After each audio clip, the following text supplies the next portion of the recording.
نماینده مارکت رابعه بلخی هستم. دیگه به تعداد 6-7 کارگاه خیاطی ما داریم که در هر کارگاه ما تقریبا 50-60 نفر فعالیت میکنن. دیگه تنها در قسمت خیاطی نیست، در قسمت بافندگی هم فعالیت میکنن، در قسمت موردوزی، در قسمت قرصدوزی، دیگه در بخش قناتی هم خانم‌ها فعالیت میکنن. تقریبا تمام صنایع دستی که در سمت مزار شریف پیدا میشه صنعت دستی خانم‌ها.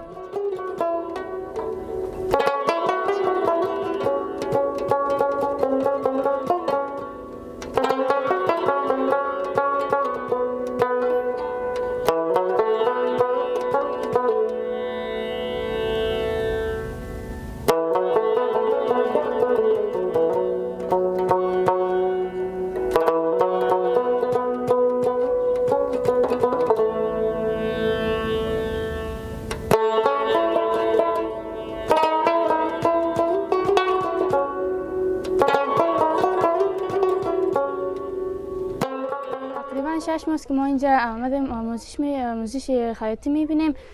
بسیار خوش هستیم از اینجا چی خیاطی میکنیم. ما از اینجا مختم که خیاطی کنیم تا پای خود استاد شویم.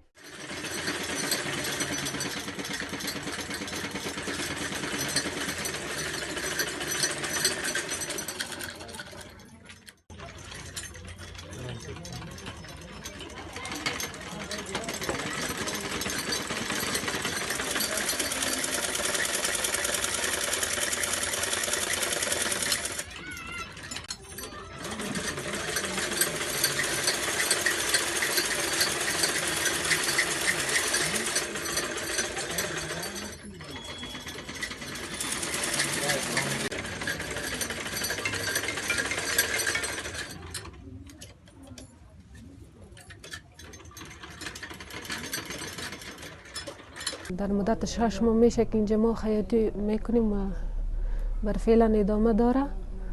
بسیار خوش هستیم از استاد شکریا جان که ما را بر ما مخته که بتانیم که در فامیل خود یا در تن خود کمک کرده بتانیم، اما با ما هیچ از کدام دفتر یا کدام کمک بر ما هیچ نشده.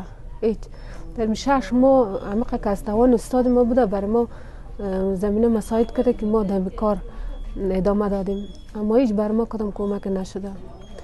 دیگه کدام ماشینای برقی بوده باشه که قسمی که شما میبینین اینم تا دمی دیگه اتاق که بر ما چیزی که توان استاد ما بوده بر ما مساعد کرده، ما دمی 6 ماه اینجا کار میکنیم. خوش هستیم. نو د زنانو چې څه مشکلاتو دا بیا امر ښاروالۍ ته کوشش وکړئ تکیه هم کوئ او مخکې چې د هر چا په لاس کې وي خو نو جدا خبره ده. ښاروالۍ ته هم تکیه کوئ او کم مؤسسات کم خلک کم کومکونه چې به راتللو اوس هم ټول د ښاروالۍ مربوط وګرځولو. یو په هغو کې فایده دا ده چې هر شی راځي هغه د دې سره شریکېږي او د دې مشکلات په سبب د ښاروالۍ د یادونې او دلته د تصمیم نیولو د دې سره حلیږي.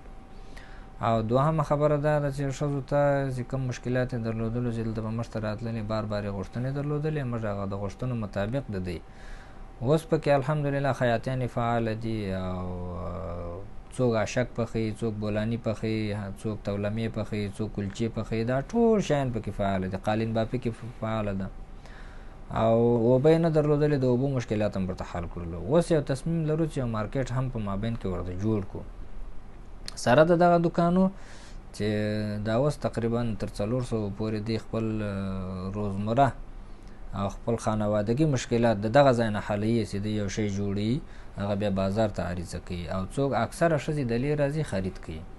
نو موږ غیر د ښځو څخه دلته څوک پرېږدم نه، نارینه دي او هر وخت یې نظارت هم کوو او څه مشکلات اوس هم فلحاله لري موږ سره شریکي، موږ کوشش کوو چې ورته حل یې کړو لکه څنګه چې حل کړي دي تاسې وینئ.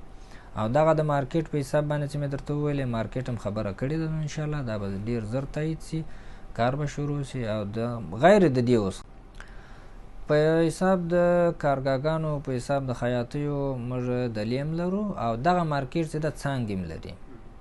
یو د هغو څانګو څخه چې دغه نوی مارکیټ جوړ سو نوم یې ده ورته، هلته هم د دې مارکیټ څانګه شته ده.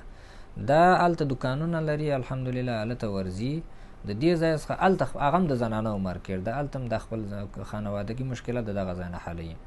نو آینده کې هم تصمیم لرو، دا خو 400 دي چې کوشش وکړو چې زیاتې سي تر دې څونه چې موږ کوشش کوو چې د دې مشکلات د دې ځای څخه خانوادګي مشکلات یې حلیږي، په هغو کې موږ د دې سره موافق یو او فخر هم ورباندې کوو چې د دې خولې بند دي او خانوادګي مشکلات یې حلي او دوی دغه غواړي. موږ هم کوشش کوو چې دا زمینه ورته مساعده کړو. پژواک خبري اژانس د پیښو ریښتینې هنداره